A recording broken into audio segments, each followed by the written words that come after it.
Първо няколко уточнения. Първо, за 1/3 от процента, а не за цял процент. Това е важно.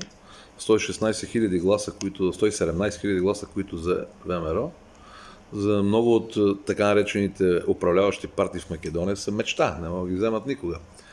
А най-мразения, да уточниме, може би най-мразен е точно за тези лъжи патриоти. Или за онези хора, които не са виновни, но заблудени, защото въпреки 30 години демократично развитие в Македония, политиците продължават да лъжат собствения си народ, да му промиват мозъка с просръбските средства и методи на антибългаризъм и да го държат в тъмната дупка на изолацията.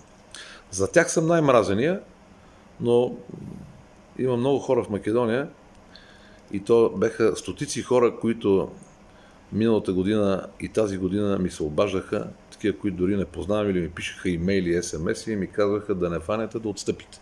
ВМРО не трябва да отстъпва. ВМРО ни е единствената надежда, че има кой да защитава българите в Македония от тези лъже македонски патриоти. Така че мразен за тези, които мразят българите. Аз не ги мразя. Аз просто ги съжалявам тези хора, защото, както е казал големия македонец Паисий Хилендарски, он е разумни уроде, поради що се срамиш да се наречеш българин. Така че те не са виновни, че са неграмотни. Лошото е, че не полагат елементарни усилия да научат истината, а само истината те прави свободен човек. Сръбско-комунистическата лъжа за отделна македонска нация не те прави свободен. Правите зависим от едни стари схеми и както виждате, Македония днес е най-бедната и най-мизерната държава не само в Европа, ами бих казал дори и в целия бял свят. Така че, а сега накъде? По същия път, както ще използвам едно заглавие на една от книгите на Иван Михайлов, по трънливия път на македонското освободително дело. ВМРО за своите 128 години история била в парламента и не е била в парламента. Дигала е въстания, водила е въоръжена борба, водила и политическа борба, печелила и губила. Нейни лидери са били убивани, включително ВМРО не се предава. Както казах в нощта на изборите, ВМРО не се предава и не се продава. И ако това го разберат, макар че се съмнявам, че те разбират от разумни аргументи скопските политици, толкова по-добре за тях.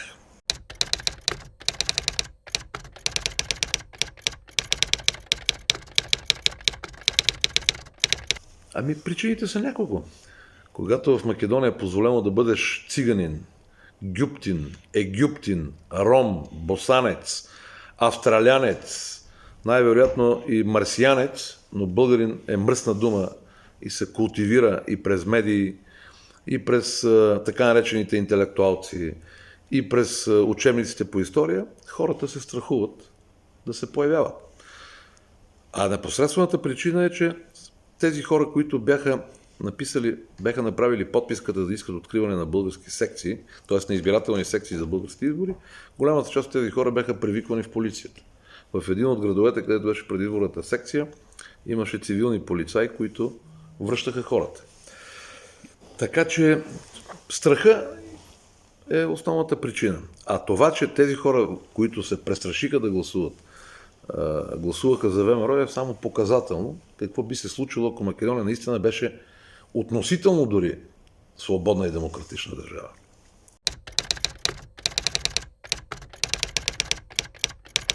Тях ще им кажа благодаря, горе главата, борбата за Македония продължава.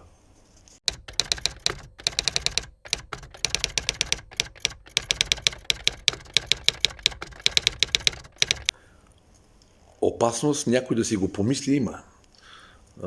Опасност някой да се изкуши на заблудите, които и така лъжливите приказки и празни обещания, които дават скопските политици, има.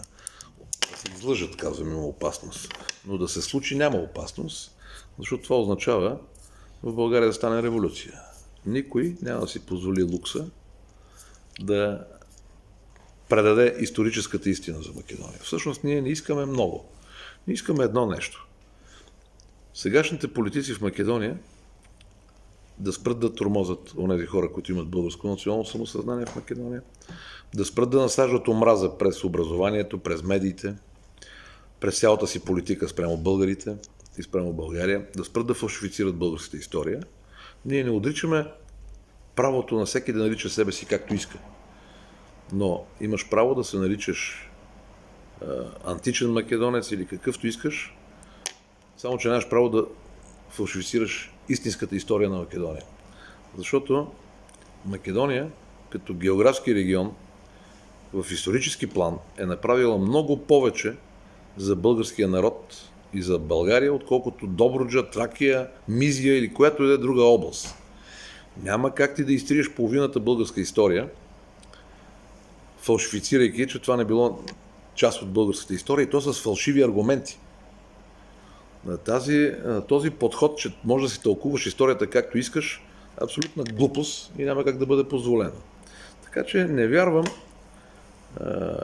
да има такъв български политик, който и да извърши подобно национално предателство. Какво ще направим ли? Това, което сме правили винаги.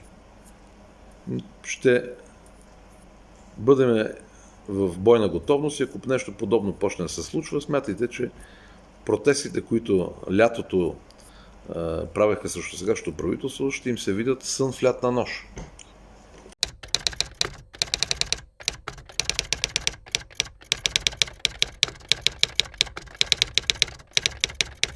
Професор Константинов е прав. Трябва да има най-накрая разбирателство между българските партии. България няма интерес от нови избори през лятото. В тази ситуация с COVID-19, в тази напрегната ситуация в региона на Черно море, конфликта между Русия и Украйна, проблемите в Турция и така нататък, българското общество няма нужда от нови избори. Имаш достатъчно партии в парламента, ако те проявят здрав разум и повече национална отговорност, трябва да направят едно правителство, макар и временно, за една година, за 8 месеца, колкото искат. Но най-важното е сега да се овладее ситуацията с COVID-19 и да се преодолеят загубите от икономическата криза. Всичко останало няма никакво значение.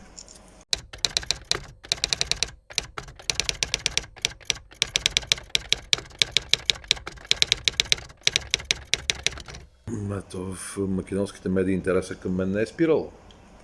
Ако някой си мисли, че всъщност както македонските служби, така и македонските медии много добре ме познават. Аз това, което говорех като министър, го говорех когато съм бил опозиция в парламента и когато съм бил извън парламента. Ако те смятат, че сега като не съм министър ще се променя, дълбоко се лъжат. Това, което аз правя по темата Македония, е въпрос на мои убеждения, а не е въпрос на конюнктура. Това не могат да разберат политиците в Скопие. Те смятат, че живота трябва да се движи според конюнктурата. Като си опозиция трябва да правиш едно, като си на власт трябва да правиш друго. Аз винаги съм смятал точно обратното. Че без значение дали си на власт или в опозиция, дали си депутат, министър или не си депутат и министър, трябва да си отстояваш убежденията. Това са моите убеждения. Така че нищо няма да се промени и благодаря на македонските медии, че след изборите също продължават да имат интерес и с интерес слушат и отразяват моите разсъждения по темата Македония.